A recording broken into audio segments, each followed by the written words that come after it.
Hi hello ನಮಸ್ಕಾರ, ನಾನು ನಿಮ್ಮ ಫ್ಯಾನ್ ಮಿಲಿಂದ್ ಗಾಂವ್ಕರ್. ಅಂಡ್ ನಾನು ನಿಮ್ಮ VJ Inchara. Yes, Valentine's day special ಕಾರ್ಯಕ್ರಮಕ್ಕೆ ಆಧಾರದ ಸ್ವಾಗತ ಸುಸ್ವಾಗತ. ನಮ್ಮ ಜೀವನದ ವಿಶೇಷವಾದ ವ್ಯಕ್ತಿ ಅಂದ್ರೆ ನಮ್ಮ ಪ್ರಿಯಕರ ಅಥವಾ ಪ್ರಿಯತಮೆಯನ್ನ ಸಂಭ್ರಮಿಸುವಂತ ಈ ದಿನ ಪ್ರೇಮಿಗಳ ದಿನಾಚರಣೆಯ ಶುಭಾಶಯಗಳು ನಮ್ಮ ಉದಯ ಟಿವಿ ವತಿಯಿಂದ ಅಂತ ಹೇಳ್ತಾ, ಇದು ಉದಯ ಟಿವಿಯ ಸ್ಪೆಷಲ್ ಕಾರ್ಯಕ್ರಮ ಪದಗಳಿಗೆ ನಿಲುಕದ ಪ್ರೇಮ ಕಥೆಗಳು ಅಂದ್ರೆ ರಾಧಿಕಾ ಹಾಗೂ ಅನುಪಲ್ಲವಿ ಧಾರಾವಾಹಿಗಳ ಮೀಟಪ್. ಮೊದಲನೇದಾಗಿ ಕಾರ್ಯಕ್ರಮಕ್ಕೆ ಸ್ವಾಗತ ಮಾಡೋಣ ಅನುಪಲ್ಲವಿ ಧಾರಾವಾಹಿಯ ಅನುಷಾ ಹೆಗ್ಡೆ ಹಾಗೂ ದರ್ಶಕ್ ಅವ್ರನ್ನ.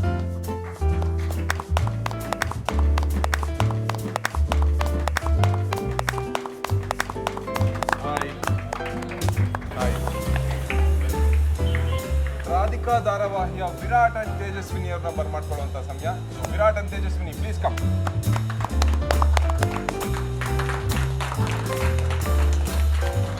Hello. Welcome. Welcome. Yes, Valentine's day special ಕಾರ್ಯಕ್ರಮಕ್ಕೆ ಆಧಾರದ ಸ್ವಾಗತ ಸುಸ್ವಾಗತ. ಸೊ ನನ್ನ ಮೊದಲನೇ ಪ್ರಶ್ನೆ ನೇರವಾಗಿ ನನ್ನ ಎಡಗಡೆ ಕೂತಿರ್ತಕ್ಕಂಥ ಕಪಲ್ಗೆ, ಎಷ್ಟೊತ್ತು ತಗೊಂಡ್ರಿ ಇಷ್ಟು ಸುಂದರವಾಗಿ ರೆಡಿ ಆಗೋದಕ್ಕೆ? 45 minutes. ಸೀರಿಯಸ್ಲಿ? Yeah. ವಿರಾಟ್ ನಂಬ್ತೀರಾ 45 ಮಿನಿಟ್ಸ್ ಅಂತ ಇದ್ದಾರೆ? ಅದಕ್ಕಿಂತ ಕಮ್ಮಿ ಅನ್ಸುತ್ತೆ. ಅದಕ್ಕಿಂತ ಕಮ್ಮಿ? 30 ಮಿನಿಟ್ಸ್ ಅನ್ಸುತ್ತೆ. 30 ಮಿನಿಟ್ಸ್ ಯಾರಿಗೆ ಪ್ರೀತಿ ಜಾಸ್ತಿ ಇದೆ ಅದಕ್ಕಿಂತ ಕಮ್ಮಿ ಇದೆ. So sweet of you. Real ಲೈಫಲ್ಲಿ ಕೂಡ ನೀವು ಕಪಲ್ ಅಂತ ಕೇಳಿ ತುಂಬ ಖುಷಿ ಆಯಿತು. ಸೊ ಯಾರು ಮೊದಲು ನಿಮಗೆ ಪ್ರಪೋಸ್ ಮಾಡಿದ್ದು? ಐ ಮೀನ್ ನೀವು ಪ್ರಪೋಸ್ ಮಾಡಿದ್ರಾ ಅಥವಾ ಅವ್ರು ನಿಮಗೆ ಪ್ರಪೋಸ್ ಮಾಡಿದ್ರಾ? ಆ್ಯಕ್ಚುಲಿ ನಾವು ಸೀರಿಯಲ್ ಶೂಟಿಂಗ್ ಸೆಟ್ಟಲ್ಲೇ ಫಸ್ಟ್ ಮೀಟ್ ಆಗಿದ್ದು. Okay we became good friends. ಅಂದರೆ ಈ ರಾಧಿಕಾ ಸೀರಿಯಲ್ ಅಲ್ಲ, ಬೇರೆ ಸೀರಿಯಲ್. ಓಕೆ ಒಳ್ಳೆ ಫ್ರೆಂಡ್ಸ್ ಆದ್ವಿ ಆ್ಯಂಡ್ ನಮ್ಮಿಬ್ಬರ ಮಧ್ಯೆ ಅಂಡರ್ಸ್ಟ್ಯಾಂಡಿಂಗ್ ಚೆನ್ನಾಗಿತ್ತು. ಓಕೆ ಹಾಗೆ ಟ್ರಸ್ಟು ಬಿಲ್ಡ್ ಆಯಿತು. ಅದೇ ಥರ ಮ್ಯೂಚುವಲ್ ಆಗಿ we started YONO dating start ಆಯಿತು. ಅದೇ ಥರ ಇಟ್ ವಾಸ್ ಮ್ಯೂಚುವಲ್. ಬಟ್ ಏನಂದ್ರೆ ಮ್ಯೂಚುವಲ್ ಆಗಿ ಸ್ಟಾರ್ಟ್ ಆಯ್ತು. ನಿಮಗೆ ಗೊತ್ತಲ್ಲ, ಹೆಣ್ಮಕ್ಳು ಒಂಚೂರು ಸ್ಟಾರ್ಟಿಂಗ್ ಟ್ರಬಲ್ ಇರುತ್ತೆ. ಅದಕ್ಕೆ ಅವ್ರನ್ನ ಯಾವಾಗಲೂ ಲೇಡೀಸ್ ಫಸ್ಟ್ ಅಂತ ಇರ್ತೀವಿ. ಸ್ವಲ್ಪ ಕಷ್ಟ. ಅದಕ್ಕೆ ಎಲ್ಲ ಮ್ಯೂಚುವಲ್ ಆಗಿ ಲವ್ ಆಗಿತ್ತು, ಎಲ್ಲ ಆಗಿತ್ತು, ಎಕ್ಸ್ಪ್ರೆಸ್ ಮಾಡಿರ್ಲಿಲ್ಲ. ಓಕೆ ಸೊ ನಾವು ಗಂಡು ಮಕ್ಳು ಗೊತ್ತಲ್ಲ, ಒಂದ್ ಹೆಜ್ಜೆ ಮುಂದೆ ಯಾವಾಗ್ಲೂ. ಅದಕ್ಕೆ ಫಸ್ಟ್ ನಾವೇ ಐ ಲವ್ ಯು ಅಂದ್ವಿ. ಓಕೆ ಯಾವ ರೀತಿ ಪ್ರಪೋಸ್ ಮಾಡಿದ್ರಿ? ಏನು ಪ್ರಪೋಸ್ ಏನಿರ್ಲಿಲ್ಲ. ಆಲ್ರೆಡಿ ಮ್ಯೂಚುವಲ್ ಆಗಿ ಒಂದು ಫೀಲಿಂಗ್ಸ್ ಇತ್ತು. ಗೊತ್ತಿತ್ತು, ಎಲ್ಲ ಅವರು ನಮ್ಮನ್ನ ಲವ್ ಮಾಡ್ತಾರೆ ಅಂತ ಗೊತ್ತಿತ್ತು, ನಾವು ಅವ್ರನ್ನ ಲವ್ ಮಾಡ್ತೀವಿ ಅಂತ ಗೊತ್ತಿತ್ತು. ನಂಗೂ ಇದೇ ತರ ಆಗಿತ್ತು ಕಾಲೇಜ್ ಡೇಸ್ ಅಲ್ಲಿ. ಆಮೇಲೆ ಗೊತ್ತಾಗಿದೆ ಲವ್ ಅಲ್ಲ ಫ್ರೆಂಡ್ಸ್. ಇಲ್ಲ, ಇದು ಬೇರೆ. ಇದು ಕಾಲೇಜ್ ಡೇಸ್ ಆದ್ಮೇಲೆ ಅಲ್ವಾ? ಹಂಗೆ ಅದಕ್ಕೆ ಅವ್ರು ಅದೊಂದು ಕ್ಲಾರಿಟಿ ತಗೋಬಿಟ್ರು. ಹಂಗೆ ಏನಿಲ್ಲ, ಸ್ವಲ್ಪ ನಾಚಿಕೆ ಸ್ವಭಾವ ಜಾಸ್ತಿ ನಮ್ಮ ಹುಡುಗಿಗೆ. Okay okay. ಹಂಗಾಗಿ ನಾವೇ ಐ ಲವ್ ಯು ಅಂದ್ವಿ. ನಿಮಗೆ ನಾಚಿಕೆ ಕಮ್ಮಿ, ನನಗೆ ನಾಚಿಕೆ ಕಮ್ಮಿ. ಸೊ ಸೀರಿಯಲಲ್ಲಿ ರೊಮ್ಯಾಂಟಿಕ್ ಸೀನ್ಗಳೆಲ್ಲ ಇದ್ದೇ ಇರುತ್ತೆ ಸಹಜವಾಗಿ. ಸೊ ಯಾರು ಜಾಸ್ತಿ ರೀಟೇಕ್ ತಗೊಳ್ತೀರಾ? ನಾವು ರೀಟೇಕೆ ತಾಳಲ್ಲ romantic one take artist. Romantic ಸೀನಲ್ಲಿ ಹೌದಾ? ಓಕೆ. ಇವರು ಆಬ್ವಿಯಸ್ಲಿ ತಗೊಳ್ತಾರೆ. ಸ್ವಲ್ಪ ಮುಜುಗರ, ಹೇಳಿದ್ನಲ್ಲ, ನಾಚಿಕೆ ಸ್ವಭಾವ ಜಾಸ್ತಿ. ರೊಮ್ಯಾಂಟಿಕ್ ಸೀನ್ಸ್ ಅಂತ ಬಂದರೆ ನಂಗೊಂದು ಸ್ವಲ್ಪ ಮುಜುಗರ. Okay okay. Beat with him also ಸ್ವಲ್ಪ ಮುಜುಗರ. ಸೀನ್ಸ್ ಸಂದೇಶ ಹೋಗ್ತಾ ಇತ್ತ ಅಂತ. ನೋ ಸೀನ್ ಅಂದ್ರೆ in front of the camera. Well, serial ವಿಷಯಕ್ಕೆ ಬರೋಂಗಿದ್ರೆ ಒಂದು ಸಾಮಾನ್ಯವಾದ ಮಾತಲ್ಲ, 800-900 ಎಪಿಸೋಡ್ಗಳನ್ನ ಕಂಪ್ಲೀಟ್ ಮಾಡಿರುವಂಥದ್ದು ಸೀರಿಯಲ್ ನೀವು ಆಕ್ಟ್ ಮಾಡ್ತಾ ಇದ್ದೀರಾ. ಸೊ ಹೇಗಿದೆ ರೆಸ್ಪಾನ್ಸ್ ಇವಾಗ? ತುಂಬ ಖುಷಿ ಇದೆ. ಅಫ್ಕೋರ್ಸ್ ನೀವು ಹೇಳ್ದಾಗೆ ಸೀರಿಯಲ್ಸು ಅಷ್ಟು ಮುಂದಕ್ಕೆ ಬರೋದು ಸ್ವಲ್ಪ ಕಷ್ಟ ಇದೆ. ಆ್ಯಂಡ್ ನಮ್ಮ ರಾಧಿಕಾ ಸೀರಿಯಲ್ ಬಂದರೆ ಸ್ವಲ್ಪ ಕಂಪ್ಯಾರಿಟಿವ್ಲಿ ಸ್ಟೋರಿ ತುಂಬ ಯೂನಿಕ್ ಆಗಿದೆ. ಬಿಕಾಸ್ ನೀವು ನೋಡಿದ್ರೆ ಲವ್ ಸ್ಟೋರೀಸ್ ಇರುತ್ತೆ ಅಥವಾ ಅತ್ತೆ ಸೊಸೆ ಜಗಳ ಇರುತ್ತೆ. ಬಟ್ ಇದ್ರಲ್ಲಿ ಆ ಥರ ಅಲ್ಲ. ರಾಧಿಕಾ ಫುಲ್ ಸ್ಟ್ರಗಲ್ ಮಾಡಿದೆ ಫ್ಯಾಮಿಲಿಗೋಸ್ಕರ. ಆ್ಯಂಡ್ ಲವ್ ಸ್ಟೋರಿನೂ ಇದೆ, ಬಟ್ ಚಿರಣ್ ಕಡೆಯಿಂದ ಇತ್ತು ಇಷ್ಟು ದಿನ. ಬಟ್ ಇವಾಗ ಎರಡೂ ಕಡೆಯಿಂದ ಲವ್ ಸ್ಟೋರಿ ಇದೆ ಆ್ಯಂಡ್ ಇವಾಗ ಮ್ಯಾರೇಜ್ವರೆಗೂ ಬಂದಿದೆ. So it's going nicely and ಹೊರಗಡೆ ರೆಸ್ಪಾನ್ಸು ತುಂಬ ಚೆನ್ನಾಗಿದೆ. I am very happy about it. ನಿಮ್ಮ ಪ್ರಕಾರ ಮಾಡರ್ನ್ ಲವ್ಗೆ ಮೈಲೇಜ್ ಎಷ್ಟಿದೆ ಈಗಿನ ಜನರೇಷನ್ ಅಲ್ಲಿ? ನೋಡಿ, ನೀವು ಬಳಸ್ತಾ ಇರೋದೇ ಮಾಡರ್ನ್ ಲವ್ ಅಂತ ಬಳಸ್ತಾ ಇದ್ದೀರಾ. ಈ ಮಾಡರ್ನ್ ಲವ್ ಬಂದಿದ್ದು ಎಲ್ಲಿಂದ? ನಮ್ದು ಅಲ್ಲೇ ಅಲ್ಲ ಇದು ಲವ್. ಮಾಡರ್ನ್ ಲವ್ ಬಂದಿದ್ದೇ ನಮ್ಮ ಸಂಸ್ಕೃತಿಯಿಂದನೇ ಅಲ್ಲ. ಇದು ನಮ್ಮ ಸಂಸ್ಕೃತಿಯ ಪ್ರೀತಿ ಯಾವತ್ತೂ ಸಾಯಲ್ಲ. ವಾ ವಾ ವಾ ವಾ. ಮಾಡರ್ನ್ ಲವ್ ಅನ್ನೋದೇ ಬೇರೆ ಕಡೆಯಿಂದ ಬಂದಿದ್ದು. ಹಂಗಾಗಿ ಅದಕ್ಕೆ ಸ್ವಲ್ಪ ಮೈಲೇಜ್ ಕಮ್ಮಿ. ಕರೆಕ್ಟಾಗಿ ಹೇಳಿರ್ತಾರೆ ಭಟ್ರು, ಸ್ವಲ್ಪ ಕಾಂಪ್ಲಿಕೇಟೆಡ್ ಆಗಿ ಹೇಳಿರ್ತಾರೆ ಅಷ್ಟೇ. ನಮ್ದ್ರಲ್ಲಿ ನೋಡಿ, ಅವಾಗಿತ್ತು ಗಂಡ ಕುಡ್ಕಾನೋ ಬಡ್ಕಾನೋ ಕೆಡ್ಕಾನೋ ಅವನನ್ನ ಸರಿ ಮಾಡಿ ಹೆಂಡ್ತಿ ಅವನಿಗೋಸ್ಕರ ನಿಂತು ಇದು ಮಾಡೋಳು. ನಿಜ. ಹೆಂಡ್ತಿಗೆ ಏನೇ ತೊಂದರೆ ಆದರೂ ಗಂಡ ನಿಂತಿರೋರು. ಸೊ ಇವಾಗ ಏನಾಗಿದೆ, ಆ ಮಾಡರ್ನ್ ಲವ್ ಏನಂದರೆ ನೀನು ನಾನು ಈಗೋಯಿಸ್ಟಿಕ್ಕು, ನನ್ನ ಮಾತೇ ನೀನು ಕೇಳಬೇಕು, ನಿನ್ನ ಮಾತೇ ನಾನು ಕೇಳಬೇಕು, ಮ್ಯೂಚುವಲ್ ರೆಸ್ಪೆಕ್ಟ್ ಇಲ್ಲ. ಅದಕ್ಕೆ ಸ್ವಲ್ಪ ಮೈಲೇಜ್ ಕಮ್ಮಿ ಇರುತ್ತೆ. ಒಬ್ರಿಗೊಬ್ರು ರೆಸ್ಪೆಕ್ಟ್ ಮಾಡಿಕೊಂಡು ಒಬ್ರಿಗೊಬ್ರು ಕಮ್ಯುನಿಕೇಟ್ ಮಾಡಿಕೊಂಡು ದರ್ಶಕ್ ಅವ್ರು ಹೇಳ್ದಂಗೆ ಮಾತಾಡಬೇಕು. ಆಮೇಲೆ ಒಬ್ರು ಯಾವ ಜಾಗದಲ್ಲಿ ಇರ್ತಾರೋ ಆ ಜಾಗನ ರೆಸ್ಪೆಕ್ಟ್ ಮಾಡ್ಬೇಕಂದ್ರೆ ಆ ಪೊಸಿಷನ್ ರೆಸ್ಪೆಕ್ಟ್ ಮಾಡ್ಬೇಕು ಫಸ್ಟು. ನನಗಿಂತ ಮೇಲೆ ನನಗಿಂತ ಕೆಳಗೆ ಅಂತ ಆ ಥರ ಬಂದ್ಬಿಟ್ರೆ ಡೆಫಿನೆಟ್ ಸಪಾಟಿನೇ ಅದು. ನಿಮ್ಮ ಮಾತು ಕೇಳ್ತಾರೆ ತುಂಬ ಎಕ್ಸ್ಪೀರಿಯನ್ಸ್ ಇರೋ ಥರ ಅನಿಸ್ತದೆ ನನಗೆ ಈ ವಿಷಯದಲ್ಲಿ. ಮತ್ತು ನಮ್ಮ ಹುಡುಗಿ ಪಕ್ಕದಲ್ಲೇ ಕೂತಿದ್ದಾಳೆ, ಎಕ್ಸ್ಪೀರಿಯನ್ಸ್ ಇರಲ್ವಾ? ಅವ್ರು ಹೊಡೆದು ಬಡ್ದು ಸರಿ ಮಾಡಿದ್ದಾರೆ. ಸೊ ಒಂದು ಮೆಸೇಜ್ ಕೊಡೋಂಗಿದ್ರೆ ಏನು ಕೊಡ್ತೀರಾ ಈಗಿನ ಜನ್ರೇಷನ್ಗೆ? ಅದೇ ರೆಸ್ಪೆಕ್ಟ್, ಒಬ್ರಿಗೊಬ್ರು ರೆಸ್ಪೆಕ್ಟ್ ಮಾಡಿ, ಅವ್ರ ಪೊಸಿಷನ್ನ ಫಸ್ಟ್ ರೆಸ್ಪೆಕ್ಟ್ ಮಾಡಿ. ಅವನೆಲ್ಲೋ ಕೆಳಗಿದ್ದಾನೆ, ಅವ್ನು ಮುಂದೆ ಏನೋ ಮಾಡ್ತಾನೆ. ಲವ್ ಮಾಡ್ಬೇಕಾದ್ರೆ ಅದು ಯಾವುದು ನೋಡಿರಲ್ಲ, ಹೌದು. ಮೆಸೇಜಲ್ಲಿ ಫೋನಲ್ಲಿ ಲವ್ ಮಾಡಿರ್ತೀರ. ಮದುವೆ ಅಂತ ಬಂದಾಗ ಅವ್ನ ರಿಯಾಲಿಟಿ ಏನು, ಅವನೇನು ದುಡಿತಾನೆ, ಅವನೇನು ದಬಾಕಿದ್ದಾನೆ, ಅಲ್ಲಿಗೆಲ್ಲ ಹೋಗ್ತಾರೆ. ಅದಕ್ಕಿಂತ ಮುಂಚೆ ನೋಡ್ಬೇಕಲ್ಲ, ಅವನೇನು ದಬಾಕಿದ್ರೆ ಲವ್ ಮಾಡಿ, ಇಲ್ಲಾಂದರೆ ಮಾಡಬೇಡಿ. ಸೊ ಫೀಲಿಂಗ್ಸಿಗೆ ಬೆಲೆ ಇರಲ್ಲ ಅವಾಗ. ನಿಜ. ಸೊ ರೆಸ್ಪೆಕ್ಟ್ ಮಾಡ್ಕೊಂಡು ಒಬ್ರಿಗೊಬ್ರು ಹೊಂದ್ಕೊಂಡು ಹೋದ್ರೆ ಏನೂ ದೊಡ್ಡದಲ್ಲ. ಇವಾಗ ವೆರಿ ನೈಸ್. ಯಾವುದೂ ದೊಡ್ಡದಲ್ಲ. ಗೆಲ್ಲಬೇಕು ಅಂದ್ಕೊಂಡ್ರೆ ಯಾವುದೂ ದೊಡ್ಡದಲ್ಲ. ನಿಜ. ನಿಮ್ಮ ಮಾತಲ್ಲಂತೂ ಒಂದು ಕಾನ್ಫಿಡೆನ್ಸ್ ಲೆವೆಲ್ ತುಂಬ ಹೈ ಆಗಿ ಕಾಣಿಸ್ತಾ ಇದೆ ನನಗೆ. ಸೊ ಅದೇ ಒಂದು ಕಾನ್ಫಿಡೆನ್ಸ್ ಲೆವೆಲಲ್ಲಿ ನೀವಿಬ್ಬರು ಆದಷ್ಟು ಬೇಗ ಮದುವೆ ಆಗಲಿ, ಅನ್ಯೋನ್ಯವಾಗಿರಲಿ ಅಂತ ನಾವು ಕೂಡ ಆಶಿಸ್ತೀವಿ ಈ ಒಂದು Valentine's day special. Thank you so much. Thank you. Very nice. And serial ವಿಷಯಕ್ಕೆ ಬಂದರೆ ಇನ್ನೊಂದು ಸ್ವಲ್ಪ ಕ್ವಶನ್ಸ್ಗಳಿದೆ. ಈ ಸಾಮಾನ್ಯವಾಗಿ ಇವಾಗೆಲ್ಲ ರೀಲ್ಸ್ ಜಮಾನ. ಸೊ ಸುಮಾರು ಜನ ಹುಡುಗರು ಏನೋ ಗೊತ್ತಿಲ್ಲ ನಿಮಗೆ ಹೇಗೆ ಅನಿಸುತ್ತೆ ಅಂತ. ಸೊ ರೀಲ್ಸ್ ಎಲ್ಲ ಯಾರು ಹೆಚ್ಚು ಮಾಡ್ತಾ ಇರೋದು ಸೀರಿಯಲ್ ಟೈಮಲ್ಲಿ, ಶೂಟಿಂಗ್ ಟೈಮಲ್ಲಿ? ನಾನೇ, ನೀವೇ ಜಾಸ್ತಿ? ಕಂಪ್ಯಾರಿಟಿವ್ಲಿ ನಾನೇ. ಬಟ್ ತುಂಬಾ ಅಡಿಕ್ಷನ್ ಎಲ್ಲ ಏನಿಲ್ಲ. ಓಕೆ. ಸೊ ನಮ್ಮ ಕೊಲಾಬ್ರೇಷನ್ಸ್ ಅದು ಇದೆಲ್ಲ ಬರ್ತಿರುತ್ತಲ್ಲ, ಸೊ ರೀಲ್ಸ್ ಮಾಡಲೇಬೇಕು, ಸಿನ್ಸ್ ಇಟ್ಸ್ ಅವರ್ ಪ್ರೊಫೆಷನ್ ಮಾಡಬೇಕು ಆ ಥರ. ಆ್ಯಂಡ್ ನಾನು ಇಂಟ್ರೆಸ್ಟಿಂದನೂ ಮಾಡ್ತೀನಿ ರೀಲ್ಸ್ನ. ಅವ್ರು ಸ್ವಲ್ಪ ಕಡಿಮೆನೇ, ನಾನೇ ಫೋರ್ಸ್ ಮಾಡ್ತಿರ್ತೀನಿ ರೀಲ್ಸ್ ಮಾಡೋಣ ಅಂತ. ಆ್ಯಂಡ್ ಶೂಟಿಂಗ್ ಅಂದರೆ ಆಬ್ವಿಯಸ್ಲಿ ಒಂದು 12+ hours ಇರುತ್ತೆ, 12-13 ತಾಸುಗಳ ಶೂಟಿಂಗ್ ಇರುತ್ತೆ. ಸಾಮಾನ್ಯವಾಗಿ ನಿದ್ದೆ ಬಂದೇ ಬರುತ್ತೆ. ಯಾರು ನಿದ್ದೆ ಕಂಟ್ರೋಲ್ ಮಾಡ್ಕೊಂಡು ಶೂಟಿಂಗಲ್ಲಿ ಜಾಸ್ತಿ ಡೆಡಿಕೇಶನ್ ಕೊಡೋದು? ನಾನು ನಿದ್ದೆ ಕಂಟ್ರೋಲ್ ಮಾಡ್ಕೊಂಡು ಶೂಟಿಂಗ್ ಮಾಡೋದಂದ್ರೆ ನಾನು ನೋ ಅವ್ರೇನು ಗೊತ್ತಾ, ಎಷ್ಟೇ ಏನೋ ಜೋರ್ ಗಲಾಟೆ ಇರಲಿ ಏನಿರಲಿ ಪೀಸ್ಫುಲಿ ನಿದ್ದೆ ಮಾಡ್ತಾರೆ. ನನಗೆ ಹಂಗಾಗಲ್ಲ. ಚಿಂತೆ ಇಲ್ಲ ಅವರಿಗೆ, ಚಿಂತೆ ಇಲ್ಲದವನಿಗೆ ಸಂತೆಯಲ್ಲೂ ನಿದ್ದೆ ಅಂತಾರಲ್ಲ, ಹಂಗೆ ಚಿಂತೆ ಇರುತ್ತೆ, ತಗೊಳ್ಳಲ್ಲ ಅಷ್ಟೇ ನಾನು. ಹಂಗೆ ಚಿಂತೆ ಜನರೇಟರ್ ಪಕ್ಕ ಬಿಡಿ ಮಲಗ್ತೀನಿ, ಆಹಾ, ಆರಾಮಾಗಿ ಮಲಗ್ತೀನಿ. ಸೀರಿಯಸ್ಲಿ 100%. 5 minutes ಬ್ರೇಕ್ ಇರುತ್ತೆ, ಈಗ ಜಸ್ಟ್ ಕಟ್ ಅಂದಿರ್ತಾರೆ. ನೆಕ್ಸ್ಟ್ ಇನ್ನೇನು ಶಾರ್ಟ್ ಬರಬೇಕು, ಅಲ್ಲಿ ತಿರುಗಿ ನೋಡಿದ್ರೆ ಮಲಗಿರ್ತಾರೆ. Power nap. ಪವರ್ ನ್ಯಾಪ್ ತಗೋತಾ ಇರ್ತಾರೆ. So he'll be active. ನಾನು ಹಂಗಲ್ಲ, ನಂಗೆ ಸ್ವಲ್ಪ ಕಷ್ಟ. ಏನೋ ಒಂಚೂರು ಜಾಸ್ತಿ ಬ್ರೇಕ್ ಇದೆ ಅಂದರೆ ನಂಗೆ ಹೇಳ್ತಾರೆ ಪಾಪ ನಮ್ಮ ಅಸೋಸಿಯೇಟ್ ರಮೇಶ್ ಅವರು, ಟೆಲ್ ಮಿ ಮೇಡಮ್ ನೀವು ಇವಾಗ ರೆಸ್ಟ್ ಮಾಡ್ಬೋದು ಅಂತ. ಆ ಟೈಮಲ್ಲಿ ನಾನು ರೆಸ್ಟ್ ಮಾಡ್ತೀನಿ, ಇಲ್ಲ ಅಂದರೆ ನಂಗೊಂದು ಸ್ವಲ್ಪ ಕಷ್ಟ.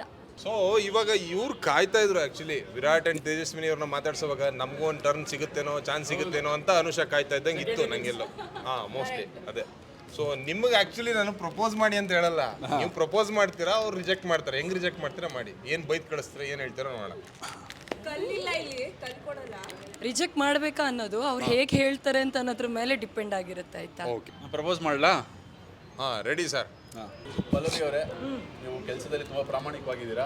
ನಿಮ್ಮಲ್ಲೇ ಪ್ರಾಮಾಣಿಕವಾಗಿ ಲವ್ ಮಾಡೋಣ. I love you. ಇದು ಸತ್ವ ಇಲ್ಲ ಸರ್, ಇದು ಅವ್ರು ನಿಮ್ಮ ನಿಜವಾದ ಪೇರು.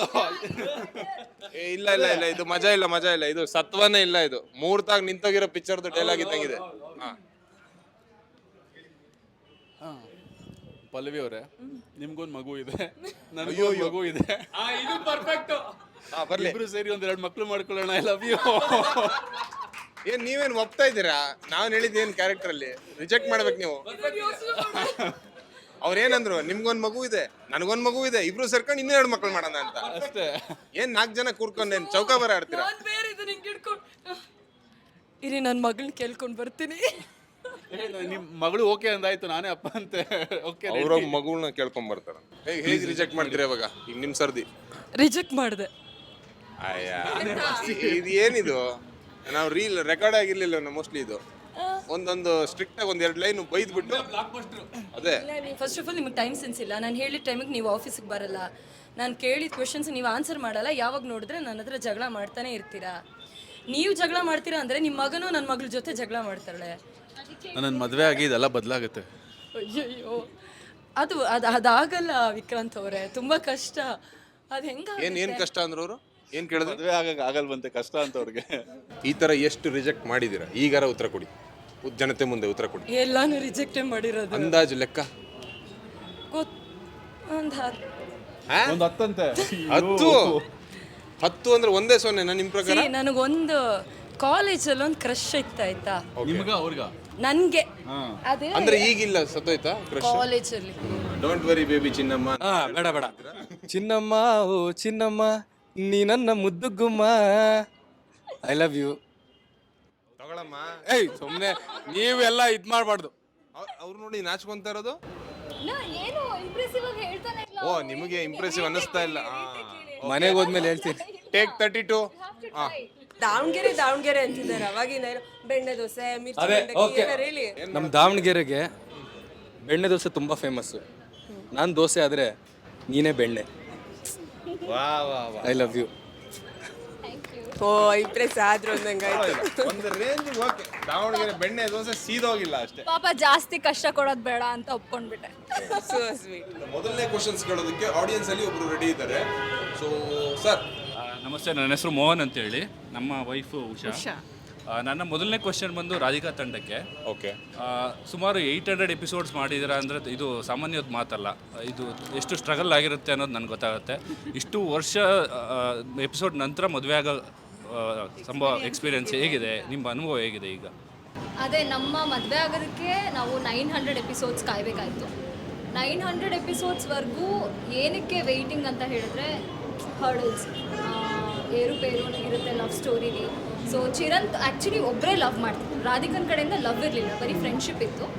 ರಾಧಿಕನ್ ಮೇನ್ ಫೋಕಸ್ ಏನಿತ್ತು ಅಂದರೆ ಫ್ಯಾಮಿಲಿನ ನೋಡ್ಕೋಬೇಕು, ತಂಗಿ ತಮ್ಮ ಅವ್ರನ್ನೆಲ್ಲ ಸೆಟಲ್ ಮಾಡಬೇಕು ಅನ್ನೋದಿತ್ತು. ಸೊ ಅದೊಂದು ಸ್ವಲ್ಪ ಒಂದು ಮಟ್ಟಕ್ಕೆ ಬಂತು. ಆವಾಗ ಚಿರಂತ್ ಪ್ರೀತಿ ಕಡೆ ಒಂಚೂರು ಗಮನ ಹೋಯಿತು. ಸೊ ಎಷ್ಟು ಗಾಢವಾಗಿ ಪ್ರೀತಿ ಮಾಡ್ತಾರೆ ಅನ್ನೋದನ್ನ ಆವಾಗ ಅವಳು ಅರ್ಥ ಮಾಡ್ಕೊಳ್ಳೋದಕ್ಕೆ ಶುರು ಮಾಡಿದ್ರು. ಆವಾಗ ಚಿರಂತ್ ಪ್ರೀತಿನ ಆಕ್ಸೆಪ್ಟ್ ಮಾಡಿ ಇವಳ ಕಡೆಯಿಂದನೂ ತುಂಬ ಪ್ರೀತಿಯಾಗಿ, ಸೊ ಅದೊಂಥರ ಗ್ರ್ಯಾಜುವಲ್ ಆಗಿ very healthy organic relationship. So ಇವಾಗ ಅದು ಮದುವೆ ಹಂತಕ್ಕೆ ಬಂದು ನಿಂತಿದೆ. ತುಂಬ ಖುಷಿ ಇದೆ ಆ್ಯಂಡ್ ಎಪಿಸೋಡ್ಸ್ ಎಲ್ಲ ತುಂಬ ಚೆನ್ನಾಗಿ ಬಂದಿದೆ ಮದುವೆದು. So happy. ನನ್ನ ಹೆಸರು ಪ್ರಿಯಾಂಕಾ ಅಂತ, ನಾನು ಬನ್ನೇರ್ಘಟ್ಟದಿಂದ ಬಂದಿರೋದು. ಓಕೆ. ಅವರು ನನ್ನ ಹೆಸರು ಅನುರಾಧ ಅಂತ, ಆಟಿನಗರಿಂದ ಬಂದಿದ್ದು. ಓಕೆ. ನಿಮ್ಮ ಪ್ರಶ್ನೆ ಯಾರಿಗೆ? ಇಬ್ಬರಿಗೂ ಇದೆ ನನ್ನ ಪ್ರಶ್ನೆ. ಫಸ್ಟ್ ನಾನು ಅನುಪಲ್ಲವಿ ಕೇಳ್ಬಿಡ್ತೀನಿ. ಹಾಯ್ ಮ್ಯಾಮ್, ತುಂಬಾ ಖುಷಿ ಆಗ್ತಾ ಇದೆ ನಿಮ್ಮನ್ನ ನೋಡ್ತಾ ಇರೋದು. ನನ್ನ ಪ್ರಶ್ನೆ ಬಂದ್ಬಿಟ್ಟು, ಅಂದ್ರೆ ಪ್ರಶ್ನೆ ಅಂತ ಏನಿಲ್ಲ, ಕಂಗ್ರ್ಯಾಚುಲೇಷನ್ಸ್ ಫಸ್ಟ್ ಆಫ್ ಆಲ್ ನಿಮ್ಮಿಬ್ಬರಿಗೂ. ಪ್ರೊಮೋ ನೋಡಿದ್ದೀನಿ. ಆಮೇಲೆ ನನಗೆ ಒಂದು question as a just casual ಆಗಿ ಕೇಳ್ತಾ ಇದ್ದೀನಿ.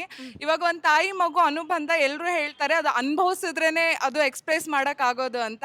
ಬಟ್ ನೀವು ಅದನ್ನ ಮಾಡ್ತಾ ಇದ್ದೀರಾ. ಸೊ ನಿಮ್ಗೆ ಅದು ಫೀಲಿಂಗ್ ಹೆಂಗಿದೆ ಮ್ಯಾಮ್? ಆ್ಯಕ್ಚುಲಿ ಅವಳು ಹಾಸ್ನಿ ಅಂತ ಅವಳು ಒರಿಜಿನಲ್ ಹೆಸರು. ಅವಳು ಆ್ಯಕ್ಚುಲಿ ನನ್ನನ್ನು ಕರೆಯೋದೇ ಅನುಷಾ ಅಮ್ಮ ಅಂತ. ಓಕೆ. ಸೊ ನಾನು ಅವ್ರ ಅಮ್ಮನ ಹತ್ರ ಯಾವಾಗಲೂ ಹೇಳ್ತೀನಿ, ಅಂದರೆ ಅದು ನೀವು ಹೇಳ್ದಂಗೆ ಅದು ಅನುಭವಿಸೋದು ಅದು ಡಿಫ್ರೆಂಟ್ ಆಗಿರುತ್ತೆ. ಬಟ್ ಅದೊಂಥರ ಚೆನ್ನಾಗಿದೆ. ಅದು ನೋಡಿದಾಗ ಒಂದು ಮಗು ನಮ್ಮ ಜೊತೆ ಇದ್ರೆ ಚೆನ್ನಾಗಿರುತ್ತೆ ಅನ್ಸುತ್ತೆ. ತುಂಬ ಟೈಮ್ ಪಾಸ್ ಆಗುತ್ತೆ ಅವಳ ಜೊತೆಗಿದ್ರೆ, ಟೈಮ್ ಹೋಗೋದೇ ಗೊತ್ತಿರಲ್ಲ ಅಂತ. ತುಂಬ ಪೇಷನ್ಸ್ ಬರುತ್ತೆ ಅನ್ಸುತ್ತೆ. ಒಂದೊಂದು ಸೀನ್ ಮಾಡಿದಾಗ್ಲೂ ನಾವು ಕಲಿತೀವಿ, ಅವಳಿಗೆ ಹೇಳ್ಕೊಟ್ಟು ಕಲಿಸ್ಬೇಕಾಗತ್ತಲ್ವಾ. ತುಂಬ ಚೆನ್ನಾಗಿದೆ. ನನಗೆ ಈ ಎಕ್ಸ್ಪೀರಿಯನ್ಸ್ ತುಂಬ ಚೆನ್ನಾಗಿದೆ. ನಾನು ಇದನ್ನು ತುಂಬ ಎಂಜಾಯ್ ಮಾಡ್ತಾ ಇದ್ದೀನಿ. Okay ma'am, thank you ma'am. Thank you sir. ಆಮೇಲೆ ಮ್ಯಾಮ್ ನಂದು ಇನ್ನೊಂದು ಪ್ರಶ್ನೆ ನಿಮಗೆ. ನಾನು ನಿಮ್ಮ ರೀಲ್ಸ್ ಎಲ್ಲ ನೋಡ್ತಾ ಇರ್ತೀನಿ. ಇದು ನಿಮ್ಮದು ರಿಯಲ್ ಲೈಫ್ ಬಗ್ಗೆನೇ ನಾನು ಕೇಳ್ತಾ ಇರೋದು. ನೀವು ಕ್ರೋಶೆಟ್ ವರ್ಕ್ ಎಲ್ಲ ಮಾಡ್ತೀರಾ, ನಾನು ಅದನ್ನು ಫಾಲೋ ಕೂಡ ಮಾಡ್ತೀನಿ. ಸೊ ನೀವು ರೀಸೆಂಟಾಗಿ ಅವ್ರಿಗೆ ಯಾವಾಗಲೂ ಗಿಫ್ಟ್ ಮಾಡ್ತಾ ಇರ್ತೀರಾ. ಸರ್ ನೀವೇನು ಗಿಫ್ಟ್ ಮಾಡಿದ್ದೀರಾ ಮ್ಯಾಮ್ಗೆ? ಮೇಡಮ್, ಇದನ್ನ ನಮ್ಮ ಭಾಷೆಯಲ್ಲಿ ಹಾಕೊಡೋದು ಅಂತಾರೆ. ಇಲ್ಲ ಸರ್, ಇದು ಗರ್ಲ್ಸ್ ಪವರ್ ಅಲ್ವಾ ಸರ್, ಅದಕ್ಕೆ ನಮ್ಮ ಓಟ್ ಯಾವತ್ತಿದ್ರು ಅವ್ರಿಗೆ.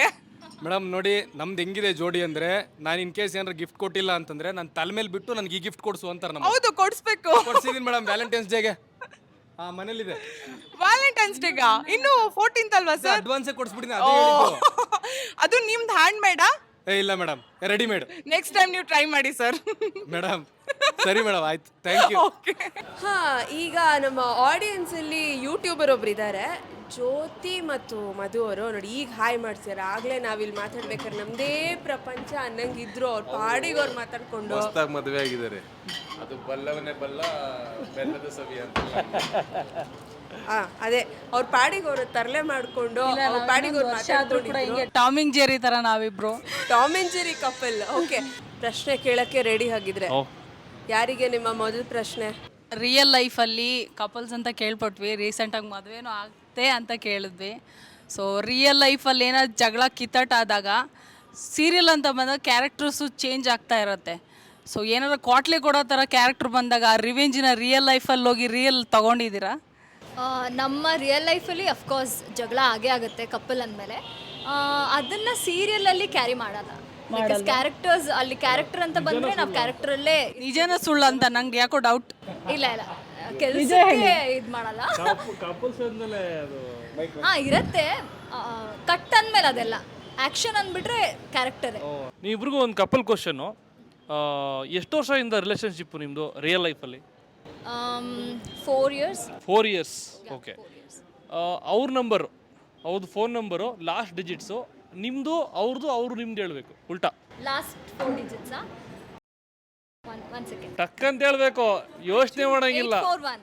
ಹಾಂ 1841. ಹಾಂ ಇವು ನೀವು ಹೇಳಿ. 7785. ಹಾಂ ಅವ್ರು ಹೇಳೋಷ್ಟ್ರಲ್ಲಿ ಯೋಚನೆ ಮಾಡಿ ಬ್ರೋ ಒಂದೇ ಕೆಟಗರಿ. ಅದಕ್ಕೆ ಯಾವತ್ತು ಹುಡುಗರು ಅದಕ್ಕೆ ಮೈಕೆ ಕೇಳಲಿಲ್ಲ ನಾನು ಫಸ್ಟು. ಸೈಲೆಂಟ್ ಆಗ್ಬಿಟ್ರು ಅವರು. ನಾನು ನಿಮ್ಮ ವಿಡಿಯೋ ಆ್ಯಕ್ಚುಲಿ ಫಾಲೋ ಮಾಡ್ತಾ ಇರ್ತೀನಿ. Thank you. ನೀವು ಬಿಫೋರ್ ನಿಮ್ಮ ಬಗ್ಗೆ, ನಿಮ್ಮ ಕಪಲ್ ಬಗ್ಗೆ ಏನೇನೋ ಮಾತುಕತೆ ಬಂದಾಗ ಏನೇನೋ ಬ್ಯಾಡ್ ಅದಕ್ಕೆ ಅಂತ ಸ್ವಲ್ಪ ಜನ ಇರ್ತಾರೆ. ಹೌದು. ಅವಾಗ ನೀವು ತೊಗೊಂಡಿದ್ದ ಸ್ಟ್ಯಾಂಡ್ ನಂಗೆ ತುಂಬ ಇಷ್ಟ ಆಯಿತು. ನಿಮ್ಮ ಲೈಫಲ್ಲಿ ಅವ್ರ ಜ್ಯೋತಿಯಾಗೇ ಇರಲಿ. Thank you so much. ನಿಮಗೂ ಅಷ್ಟೇ, ಫ್ಯೂಚರಲ್ಲಿ ಮದುವೆ ಆಗ್ತಿದ್ದೀರಾ, ಆಲ್ ದ ವೆರಿ ಬೆಸ್ಟ್. ಸಿಗೋಣ ಎಲ್ಲಾದರೂ. ಥ್ಯಾಂಕ್ ಯು, ಡೆಫಿನೆಟ್ ಆಗಿ. ಎಸ್, ಇದಾಗಿತ್ತು ವ್ಯಾಲೆಂಟೈನ್ಸ್ ಡೇ ಸ್ಪೆಷಲ್ ಕಾರ್ಯಕ್ರಮ. ಸ್ಪೆಷಲ್ ಕಾರ್ಯಕ್ರಮದಲ್ಲಿ ಸ್ಪೆಷಲ್ ಗೆಸ್ಟ್ಗಳು ನಮ್ಮೊಂದಿಗೆ ಇದ್ರು. ಸೊ ರಾಧಿಕಾ ತಂಡದಿಂದ ವಿರಾಟ್ ಹಾಗೂ ತೇಜಸ್ವಿನಿ, ಅನುಪಲ್ಲವಿ ತಂಡದಿಂದ ಅನುಷಾ ಹೆಗ್ಡೆ ಹಾಗೂ ದರ್ಶಕ್ ಅವರು. So very nice. ಸೊ ನೀವೆಲ್ಲರೂ ಕಾರ್ಯಕ್ರಮವನ್ನು ಎಂಜಾಯ್ ಮಾಡಿದ್ದೀರಾ ಅಂತ ಆಶಿಸ್ತೀವಿ. ಆ್ಯಂಡ್ ನಮ್ಮ ಜೊತೆಗೆ ಸಾಕಷ್ಟು ಆಡಿಯನ್ಸ್ಗಳೆಲ್ಲ ಭಾಗವಹಿಸಿದ್ರು, ಹಲವಾರು ಪ್ರಶ್ನೆಗಳನ್ನ ಕೇಳಿದ್ರು. ಒಂದು ಒಳ್ಳೆ ಇಂಟ್ರಾಕ್ಷನ್ ಆಗಿತ್ತು ಅಂತಲೇ ಹೇಳ್ಬೋದು. ಒಂದು ಒಳ್ಳೆ ತರಲೆ ತಮಾಷೆ ಚಿಟ್ ಚಾಟ್ ಮಾತುಗಳಂತೂ ಕೇಳಿದ್ವಿ, ತುಂಬಾ ಖುಷಿ ಆಯಿತು. ಸೊ ಹಾಗಾಗಿ ಉದಯ ಟಿ ವಿ ಕಡೆಯಿಂದ ಬಂದಿರತಕ್ಕಂಥ ಆಡಿಯನ್ಸ್ಗೆ ಎಲ್ಲರಿಗೂ ಒಂದು ಸಣ್ಣ ಒಂದು ಗುಡೀಸ್, ಒಂದು ಸ್ಮಾಲ್ ಗಿಫ್ಟ್ ಇದೆ, ವ್ಯಾಲೆಂಟೈನ್ಸ್ ಡೇ ಸ್ಪೆಷಲ್ ಗಿಫ್ಟ್ ಇದು. ಸೊ ದಯವಿಟ್ಟು ಎಲ್ಲ ಆಡಿಯನ್ಸ್ ಬಂದು ಕಲೆಕ್ಟ್ ಮಾಡ್ಕೋಬೇಕಂತ ಕೇಳ್ಕೊಳ್ತಾ ಇದ್ದೀವಿ. ಓಕೆ, ಸೊ ನಮ್ಮ ಉದಯ ಟಿವಿಯ ವ್ಯಾಲೆಂಟೈನ್ಸ್ ಡೇ ಸ್ಪೆಷಲ್ ಅಲ್ಲಿ ಭಾಗವಹಿಸಿರುವಂತಹ ನಮ್ಮೆಲ್ಲ ಪ್ರೀತಿಯ ವೀಕ್ಷಕರಿಗೆ ನಮ್ಮ ಉದಯ ಟಿವಿ ಕಡೆಯಿಂದ goodies.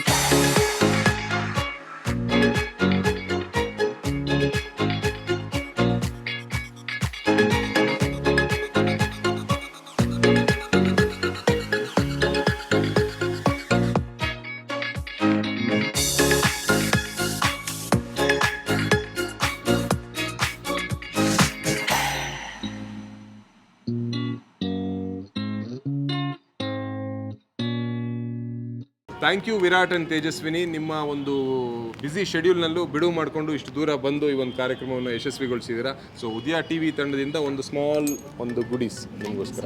Thank you so much and good luck.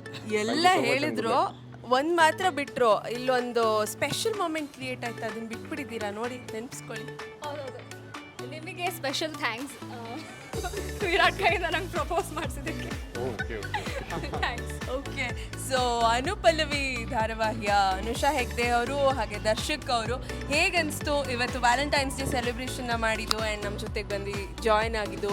Serial ಬಗ್ಗೆ ಸಾಕಷ್ಟು ಮಾತಾಡಿದ್ವಿ. ಓಕೆ, ಫಸ್ಟ್ ಆಫ್ ಆಲ್ ಇಬ್ಬರು ಶೋ ತುಂಬ ಚೆನ್ನಾಗಿ ನಡ್ಸ್ಕೊಟ್ಟಿದ್ದೀರಾ.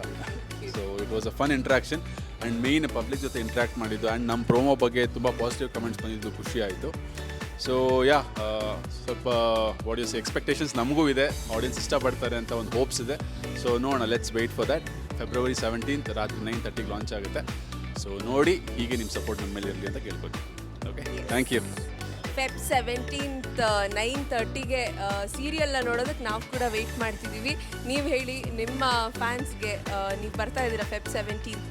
ತುಂಬ ಖುಷಿ ಆಗ್ತದೆ. ಆ್ಯಕ್ಚುಲಿ ಫಸ್ಟ್ ಶೋ ನಮಗೆ ಆ್ಯಕ್ಚುಲಿ ಉದಯದಲ್ಲಿ.